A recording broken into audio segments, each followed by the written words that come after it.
sommes en direct du Football Club, exactement à TFC Association. Je suis avec Vincent qui est avec moi. Comment ça va, Vincent? Très content d'être là. C'est un petit peu Disneyland, hein. Là, je suis au musée plutôt, là, en train de regarder des trophées, des maillots, des fanions. J'ai pas l'appareil photo, mais c'est pas loin. Du coup, on est au TFC Association pour recevoir Clémentine Diaz-Veloso. Comment ça va, Clémentine? Bien, bonjour à tous les deux déjà, et ça va très bien, merci. Et vous? Ça va, merci, c'est gentil. Parfait. Clémentine, tu es la capitaine de l'équipe Fagnon des féminines, donc de la R1. Pour nous, je ne vais pas te mentir, c'est vraiment un privilège de te recevoir dans l'émission F2M Toulouse. Donc tout d'abord, un grand merci à toi de nous accorder cet entretien. Avec plaisir. Mais écoute, Clémentine, on va commencer cet entretien, on va attaquer dans le vif du sujet, on va te féliciter tout simplement. Et on va féliciter toute l'équipe, parce qu'on enregistre mercredi 6 avril. L'émission sera diffusée la semaine prochaine, mais vous êtes championne du groupe A de Régional 1. Donc bravo. Merci. Et en soi, c'est un travail de longue haleine, depuis 2 ans maintenant, et on est enfin récompensé. On espère pallier à l'objectif final que sera la montée. Ouais.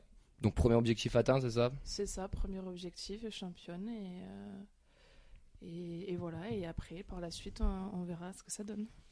C'était un groupe difficile ou pas? Comment tu l'as senti durant ce championnat? C'est assez particulier parce que le TFC, ça reste quand même une certaine grande structure. Des filles qui ont l'habitude de jouer dans des phases élites nationales la plupart du temps. Même si c'est un jeune groupe, c'est des filles quand même qui restent assez expérimentées sur le niveau national tout simplement. Donc c'est vrai qu'on a tendance à se dire qu'on peut survoler le championnat, mais en réalité il y a quand même une bête noire qui est quand même nous par rapport à ça, où il faut rester humble par rapport aux autres équipes et aux autres structures. Et il n'y a pas de petits matchs au final, parce que faut respecter déjà de 1 l'adversaire, et de 2 tout simplement on peut avoir des surprises, et par moments on s'est fait accrocher et c'est arrivé qu'on se fasse peur. Voilà. Vous êtes fait accrocher, il y a quand même 16 matchs, 16 victoires, 80 buts marqués, 4 buts encaissés. C'est les 4 buts encaissés, la fameuse accroche? Oui, parce que il y a un objectif aussi par rapport au barrage, c'est d'envoyer un certain message aux autres équipes. On a envie de faire partie de l'élite, c'est-à-dire que là, il me semble qu'il y a 2 matchs en arrière, on fait partie du top 3 de la meilleure attaque des équipes régionales, et du top 10 de la défense. Ce qui pour nous est quelque chose à corriger. Avec 4 buts encaissés, vous êtes que top 10. Oui, exactement. Ah oui, ça veut dire qu'il y a quand même un écart de niveau assez colossal entre certaines équipes et vous, et d'autres aussi équipes pionnières de la région. Bien sûr, en fait, nous on s'est rendu compte que via les statistiques, on marquait beaucoup de buts. A contrario, on en prenait trop. Et je mets bien des guillemets trop, parce que 4, effectivement, ça paraît pas énorme. Mais il y a des équipes qui sont à peine dans le top, en bas du classement au niveau de l'attaque, et se retrouvent dans les premières au niveau de la défense. Donc c'est que ça défend bien, quoi. C'est des équipes solides. Ouais. C'est vraiment marrant de dire ça. Vous avez pris que 4 buts, mais c'est bien, ça nous apprend des choses. Ça veut dire que sur le papier, il y a potentiellement plus fort que vous dans la région? Alors là, c'est pas la région. En fait, je parlais sur le niveau national. Sur le niveau national. Sur les autres équipes régionales, en fait, qui sont dans le championnat régional. Je pense à Monaco en particulier, qui elles sont derrière nous au niveau des buts, mais on en pris moins à contrario. Voilà. Du coup, on va essayer d'expliquer déjà un peu comment ça se passe, parce que vous êtes en R1, vous êtes descendu donc de D2. Il y a eu le Covid où il y a eu pas de championnat, etc. On va passer tout ça. Donc là, comment ça se passe pour accéder en Division 2, pour revenir en Division 2? Là, nous, l'étape qui a été validée, c'est que du coup, on finit première du championnat R1, et à la suite, donc, il va y avoir un tirage au sort qui va se faire au niveau régional, si vous voulez. Donc soit notre équipe de la région Occitanie, ou soit très certainement des équipes voisines, dans d'autres régions voisines. Il va y avoir un match aller-retour, 2 matchs aller-retour. Ouais. Et ensuite, donc l'équipe gagnante on effectuera un nouveau tirage au sort, mais qui lui sera national. Et là, on repasse sur des matchs aller-retour. Donc il nous faut réussir les 4 matchs, gagner les 4 matchs pour pouvoir accéder à la D2. Et ce qui est pas, c'est encore un long chemin à gravir, quoi. Ouais, déjà c'est un parcours du combattant. Ouais, c'est pas évident, mais là je sais que la FFF travaille justement à réorganiser tout ça. L'année prochaine, il y a je sais pas si on peut l'appeler comme ça, une D3 qui vient apparaître entre la R1 et la D2 par rapport au fait que les niveaux soient trop disparates entre les deux. Donc ça risque peut-être un peu de chambouler. Elle sera professionnelle, cette D3? Non. Non. Enfin, c'est compliqué. Je sais pas si je peux appeler ça professionnel. Enfin, pour le moment, le mot professionnel dans le foot français, féminin aussi surtout, c'est Compliqué. assez compliqué. Enfin, on y va. C'est de plus en plus, mais c'est pas encore généralisé. Quelles sont les équipes qui vous font peur pour accéder à cette montée? Est-ce qu'il y en a une qui vous fait peur déjà? Bon, moi, la plupart me font toute peur parce que je vois pas une équipe se dire on joue la montée et on la fait pas à fond. Non, voilà, donc déjà, ce serait bizarre. Le championnat qui me fait le plus peur, on va dire, ce sont les championnats du Nord parce que déjà, on est sur un vivier plus important de joueuses là-haut, des moyens différents, sachant que le foot est majoritaire dans le Nord. Le Sud, on est plutôt sur le rugby, voilà. Et on va dire que c'est plutôt ces championnats qui me font peur. Paris, pour connaître des joueuses qui sont passées par le TFC d'ailleurs, me disent que le championnat de DH là-bas, enfin de R1, parce qu'on appelle ça la R1 maintenant, est très, très relevé. Enfin, un peu comme chez les mecs au final. Je pense Parce aussi. que chez les mecs, c'est aussi le constat que tout le monde peut avoir, que les championnats régionaux parisiens sont quand même assez plus costauds que dans certaines régions. C'est ça. On va parler du club un peu. Cette année, le club il a des super résultats, que ce soit chez les pros, que ce soit chez les jeunes, que ce soit aussi chez les féminines. Il y a la R2 qui est seconde, les U19 qui sont en élite aussi. C'est quoi le projet du club autour du football féminin? Eh bien, c'est de partir sur on peut pas appeler ça un centre de formation, mais on va être sur un club dit formateur, tout simplement pour aller vers la professionnalisation des joueuses de plus en plus. On a de super structures. Je ne sais pas si vous avez fait le tour ou du moins vous voyez, tout est plus ou moins en rénovation, tout est en construction. Ouais. Et c'est un projet que veut mener le président, qui mène à cœur d'ailleurs, parce que au-delà de la parole, on a des actes.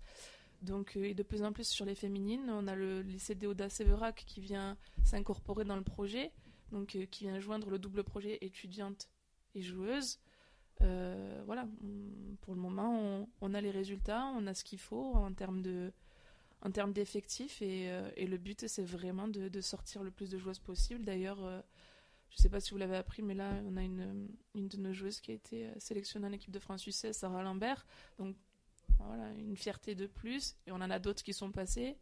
J'y suis passée aussi. D'ailleurs, ouais. Ouais, j'y suis passée. Donc c'est la volonté du club et encore plus de mettre les moyens et les actes répondent là-dedans, quoi. Par rapport à ce partenariat avec Déodat Séverac, c'est quoi? C'est un partenariat par rapport pour aménager les heures de cours, pour peut-être avoir des joueuses qui sont plus proches. Enfin, c'est quoi exactement Pour le moment, là, c'est la première année, donc je pense qu'on est sur une année transitoire d'expérimentation par rapport aux jeunes joueuses. Donc elles sont au lycée et elles viennent s'entraîner. Donc le lycée qui a 5 minutes, hein, juste à peine à côté, et elles viennent s'entraîner ici. Et le but, ce serait, je pense, on va dire, simplifier la vie et le quotidien de ces joueuses-là, justement en formatant, en essayant de au fur et à mesure, peut-être, je sais pas, à la suite, peut-être devenir un club de centre ou un club formateur. En tout cas, c'est l'envie prépondérante, c'est du club.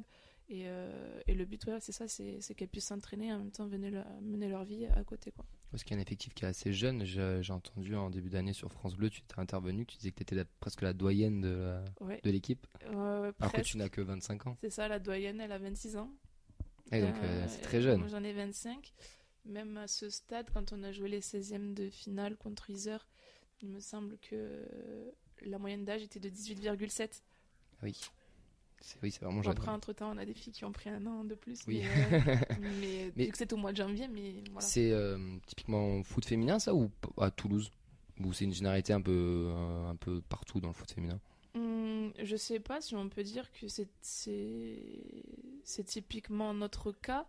Mais c'est vrai que au regard des autres équipes, très souvent, on nous moque pas parce que les résultats sont là et forcément, mais on s'attend à ce qu'il y a peut-être un manque de maturité et ce genre de choses venant de notre part par rapport au groupe jeune. Mais je pense que c'est pas fait exprès. Mais en même temps, je sais que le club veut garder cette fraîcheur pour pouvoir évoluer avec les filles de jeune génération et ensuite, le but, c'est de créer une identité vraiment au fur et à mesure et de les prendre le plus jeune possible. Donc, il y a une volonté, mais en même temps, je pense que c'est pas non plus fait exprès. Le fait qu'on soit en R1, faut savoir que ça attire pas des masses les gens autour. Et les filles qui ont de l'expérience, comme moi, comme Margot, comme Marie Didonné et d'autres, parce qu'on a Mathilde Beaufils, on a Marine Garcia aussi, qui elle fait partie du club depuis un bon moment également. Nous, on est vraiment attachés à ce groupe-là, mais finalement, les autres attendent, je pense, qu'on monte pour venir et apporter leur expérience. Donc c'est pour ça qu'on a un groupe jeune aujourd'hui. Ça peut être aussi une force, ce groupe jeune.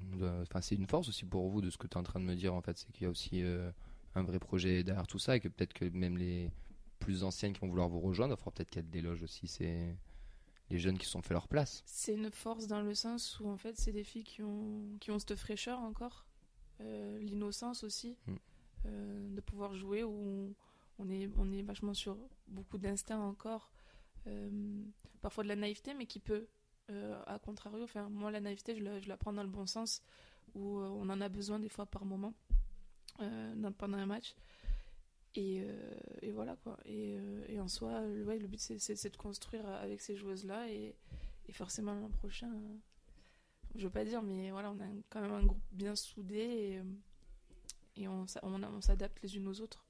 Et donc forcément, mais voilà, on sait que dans tous les cas, les filles de l'an prochain seront les bienvenues. Je t'ai entendu dire du coup sur France Bleu aussi que le président vous avait donné, donc Monsieur Comey vous avait donné l'objectif dans 4-5 ans d'être en D1. Est-ce que c'est sur le long terme, c'est l'objectif aussi du groupe, du coach, ou peut-être penser y arriver un peu plus tôt? Si on peut y arriver plus tôt, tant mieux. Après, voilà, on fait step by step. En soi, faut pas non plus trop se précipiter, parce que voilà, on peut tomber à ce moment-là. Savoir être patiente, je pense que c'est aussi une des forces du groupe, la patience. Et ce qu'on disait, donc vu qu'on prend des joueuses assez jeunes, le but c'est de construire sur 4 ans, peut-être sur une éventuelle montée dans le futur. Ouais, dans le futur, et faire partie de l'élite. En parlant du président, pour avoir côtoyé un peu les terrains des jeunes, de la réserve, on le voit toujours assez discret, mais il est souvent présent. Est-ce qu'il est aussi présent chez vous? Est-ce qu'il vous suit? Est-ce que vous le voyez, ou peut-être pas, parce que vous avez une relation, vous les jouez avec lui? Samedi, donc fameux match, c'est fait la réflexion, en fait, dès qu'on vient voir jouer les garçons, il est présent, il vient nous voir, il passe, ne serait-ce que 15 minutes, nous demander si ça va, nous souhaiter un bon match. Il vient aussi pendant nos matchs, ça arrive. Il se fait très discret, mais voilà, je pense que c'est la force aussi d'un président, tout à fait, de se faire remarquer sans forcément parler. Il est là, il est présent, il nous le fait remarquer. Encore une fois, le speaker au stade a parlé de notre présence dans le stade, Jérôme aussi. Donc ça, ces choses-là, pour le coup, moi, ça fait plus de 10 ans que je suis au club. Bon, j'ai eu une petite pause de 2 ans sur un club, enfin, je suis partie à Montpellier. Mais je vois l'évolution au fur et à mesure, et on se le disait. Il passe 15 minutes avec nous, mais ça paraît énorme. Ouais. Et justement, on voit cette considération, et il y a une évolution du coup. Il y a une évolution, clairement. C'est bien. Ouais. C'est ce qu'on veut aussi au TFC, c'est que tout se restructure de partout, et c'est important. Moi, je te rejoins sur la discrétion du président, parce que quand je dis il est présent, pour l'avoir vu avec la N3, avec la réserve, il m'est passé devant, je ne l'ai pas reconnu, il s'est posé, il était tranquille, et c'est un collègue, il m'a dit c'est le président. Je dis ok. Mais c'est bien, donc du coup c'est bien s'il vient vous voir aussi. Ouais, il se met en bord de terrain, il est légèrement en retrait, mais forcément nous on aime quand les gens viennent nous voir, donc on regarde un peu autour, et tac, on le voit, et petit signe de la main ou petit clin d'œil, ça suffit, ça réchauffe le cœur, vraiment. Bien sûr. En vrai, on se sent soutenu. Ouais, c'est important ça aussi pour un groupe aussi jeune, aussi de voir que la direction bien sûr vous soutient. Et est-ce qu'il y a des moyens aussi mis à disposition de la section féminine? Bon, déjà, je tiens à préciser qu'on a quand même de très bonnes structures qui sont déjà... Ça fait partie des moyens. Qui font partie des moyens. Après, nous, sincèrement, le financier, on ne regarde pas, parce que ça ne nous intéresse pas, de notre point de vue de joueuse. Mais les moyens, ils passent par, ne serait-ce que sa venue. Les structures, ils ont refait le terrain Prestaton, déjà, c'est énorme pour nous. Moi, je l'ai connu, le terrain Prestaton, c'était compliqué. béton. Mais ça fait partie des moyens, c'est Exactement. vraiment pour permettre aussi aux gens qui n'ont pas conscience ou qui n'ont pas la connaissance de montrer, vous installer au stadium, à côté, enfin sur les terrains de tout le monde, quoi. Vous n'avez pas un terrain à côté ou quoi. C'est ça, donc oui, déjà on est dans la structure, dans les infrastructures du club. Exactement. Le lycée Déodat pour les jeunes. Et peut-être que j'ai d'autres que je n'ai pas en tête, mais ça viendra au fur et à mesure. Mais je peux qualifier ça non, mais bien sûr, ce sont des moyens, oui. Voilà, surtout que l'an dernier c'était compliqué étant donné que nous, notre championnat était terminé en octobre, donc forcément on n'a pas vu grand-chose. Là, ça l'est de plus en plus. Pour permettre aux auditeurs de mieux comprendre comment se passe une journée type de la capitaine du TFC, est-ce que tu peux nous en dire plus? Qu'est-ce qu'elle fait, Clémentine, une journée lambda?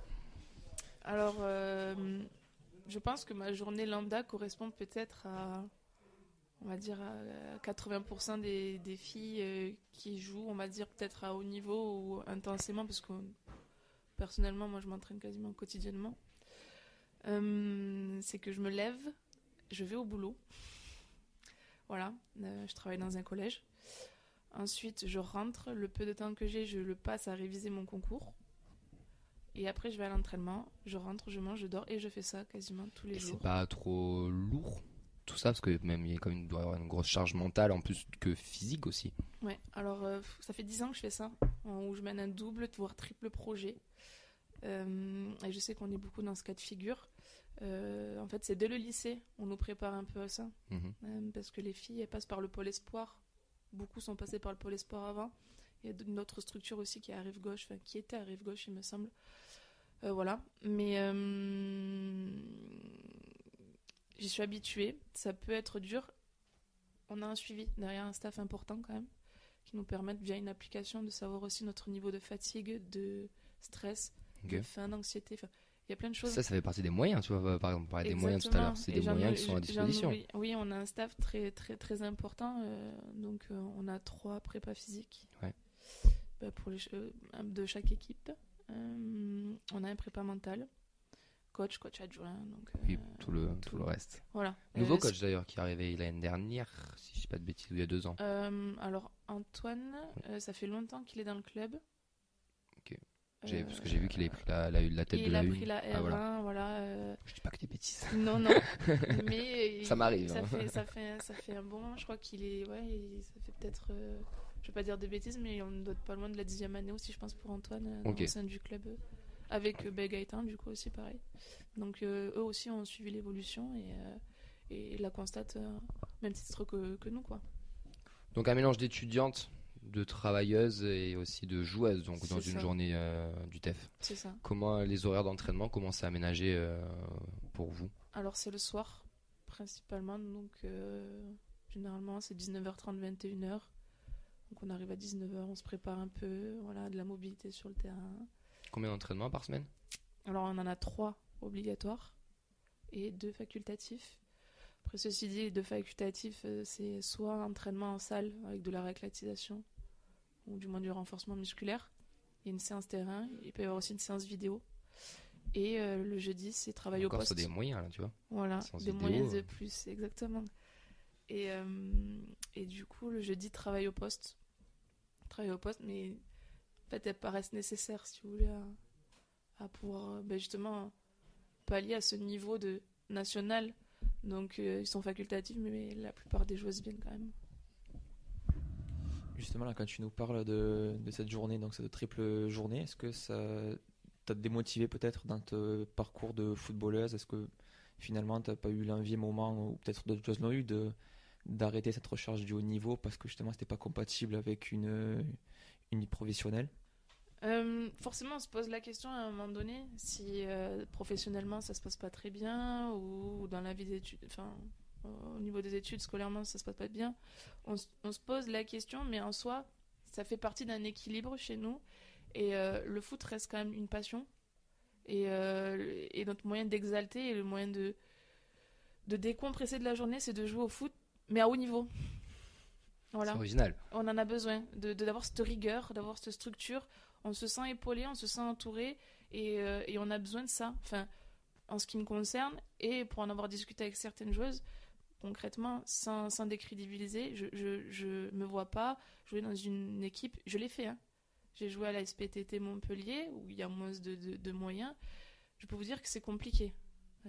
Parce qu'on a envie de plus, on a envie de progresser, et derrière, on sait que ça ne peut pas suivre, malheureusement. Là, c'est pas le cas. Donc, voilà, on a des réponses à tout ça. Oui, parce qu'au final, quand on fait le point sur les moyens, sur le fonctionnement, qu'est-ce qui vous sépare, à part du coup le statut, bien sûr, mais d'une équipe professionnelle? Peut-être, on va dire, la disponibilité. Dans le sens où on est occupé toute la journée. Si jamais il y a une envie de doubler des séances, comme ça peut arriver. Moi, au MHSC, c'était ça. Quand le peu que j'y ai joué de peu de temps, on doublait les séances, il fallait être disponible. C'est pas possible. Et même, on va dire, la charge mentale et la charge physique. Quand on prend 8 heures de journée de boulot, où on était debout, on a eu 20 minutes pour manger, et que le soir, après, il faut se donner à fond, c'est compliqué. Mais encore une fois, ils sont attentifs à ça. Surtout l'hiver, quand il fait froid, c'est le pire. Pas envie d'y aller. C'est le pire. Mais ça, là, c'est au-delà de la motivation. Là, on passe carrément sur la dimension de la rigueur, quoi. Ouais. Donc Clémentine, on a fait un peu le tour de tout ce qui était structurel, etc. Maintenant, on va s'intéresser à toi sur la dernière partie de l'entretien. Tu es né le 16 juillet 1996 à Muret. Exactement. C'est des bonnes infos.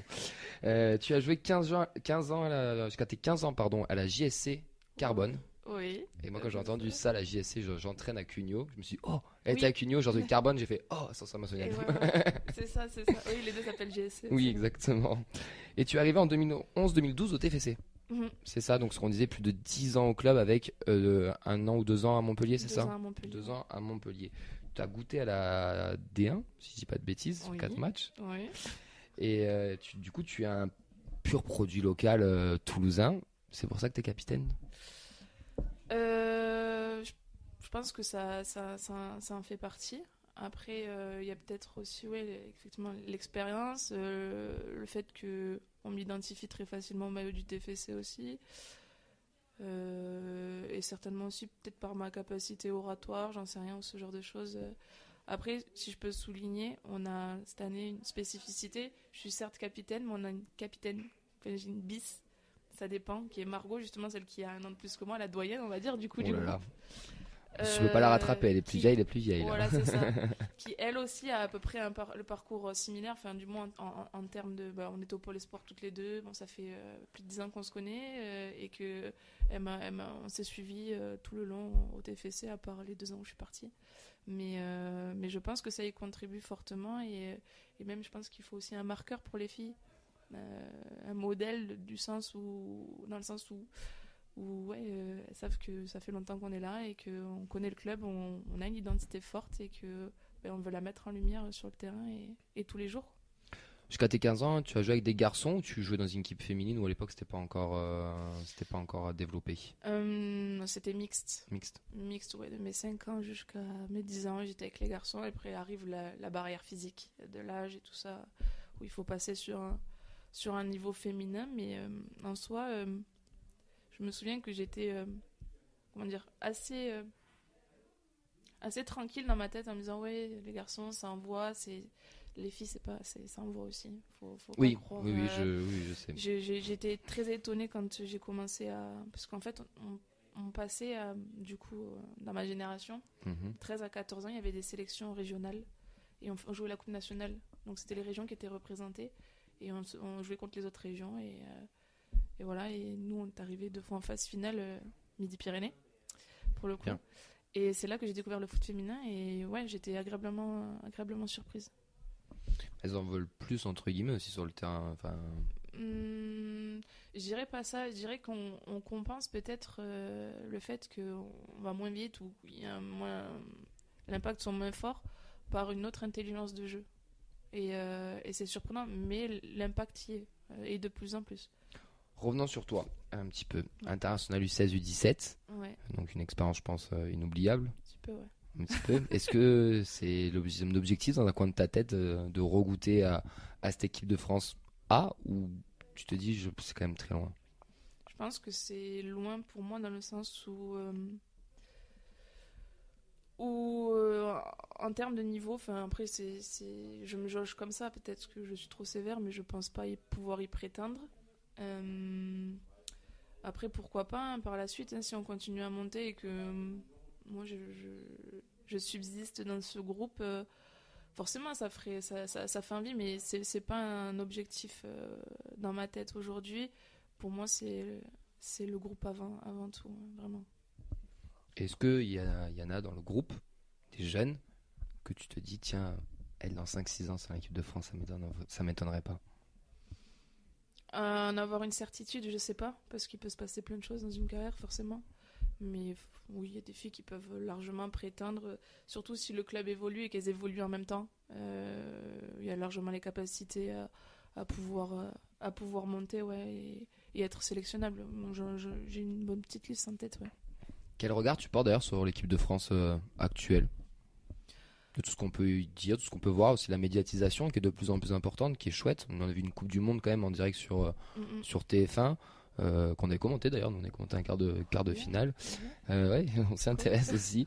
Donc c'est quand même bien, il y a 10 ans, tout ça, 15 ans, c'était inaccessible, inimaginable même. Oui. Nous, on était amenés souvent à les voir plus ou moins, parce qu'on invitait les pôles espoirs Oui. à venir au match, ce genre de choses. Forcément, une médiatisation de plus en plus grandissante. C'est bien, et en même temps, il y a des controverses derrière. Moi, je trouve que de plus en plus, on en arrive un peu sur le sport business, ce qui fait peur un peu entre guillemets, et ce qui n'est pas nos valeurs, du moins encore moins chez les féminines, je pense, parce que du coup, la question de l'argent, elle se pose même pas. Après, forcément, moi, ça me fait plaisir je peux dire que j'ai côtoyé des joueuses qui sont aujourd'hui en équipe A, avec qui j'étais en équipe de France jeune. Et forcément, ça fait plaisir, on s'identifie aussi, et moi, j'espère tout simplement qu'elles continueront, elles aussi, à évoluer par la suite et atteindre leurs objectifs. Avant de finir, tu es encore jeune, mais on le sait tous qu'une carrière de footballeur, c'est court. Ton après-carrière, est-ce que tu as commencé à y penser, à la préparer? Forcément, si je mène du coup un triple projet, c'est pour préparer derrière, du moins c'est pour aujourd'hui pouvoir vivre, tout simplement. Après, en termes de... C'est quoi que tu prépares du coup? C'est quoi ce concours? Le concours prof des écoles.